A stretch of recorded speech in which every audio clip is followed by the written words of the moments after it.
It's your call this hour on minority influence in politics. It seems like now more than ever before, minorities and women are wielding tremendous political power.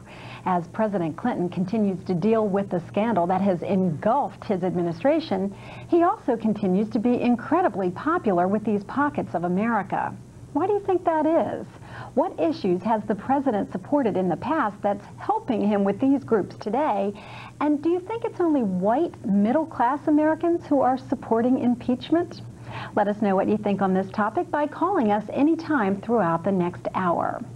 Joining us this hour from our Union, New Jersey studio is Walter Fields. He is a public policy analyst and political consultant who will be taking your calls on this subject this hour. And Walter, it's nice to have you with us again. Good to be back, Lynn. How would you characterize the president's standing among minorities today? Well, I think the support, particularly in the black community, is born out of the fact that we're protecting our investment. I don't think it's necessarily tied to any great personal love of Bill Clinton. Blacks voted overwhelmingly for Bill Clinton in 1992 and 1996, and I think during this episode, we're simply trying to protect our investment. I think clearly we've separated out the fact from we're looking at the American presidency, we're able to separate the reality of the presidency from the mythology that's been developed through decades in this country. And we know that if morality was truly a litmus test, that most, if not all, presidents would fail. When you say that you are protecting your investment, what do you mean exactly? Well, blacks overwhelmingly supported this president, and our support certainly has been born out of some frustration. Bill Clinton has not always sided on the same side of issues that most African Americans were on.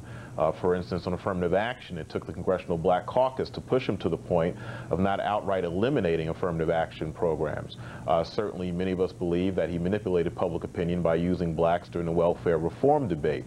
So certainly, we've had our ups and downs with this president, but when we look at the alternatives that are out there, quite frankly, what we have now is much better than what we could have in the future. Why do you think then, if there has been some problems with this president in the past, that he remains so popular? Because I really think we can look throughout history and we can look at other presidencies. We can look at the Reagan administration, which supported the apartheid government in South Africa. Woodrow Wilson from New Jersey segregated the federal bureaucracy. We look at the Kennedy administration, which was relatively soft on civil rights issues. We look at American presidents that supported slavery and the genocide of American Indians. So clearly, the president's sexual escapades, while we don't agree with what he did, we can certainly put it on a scale where we understand that it is not germane to the business of this nation.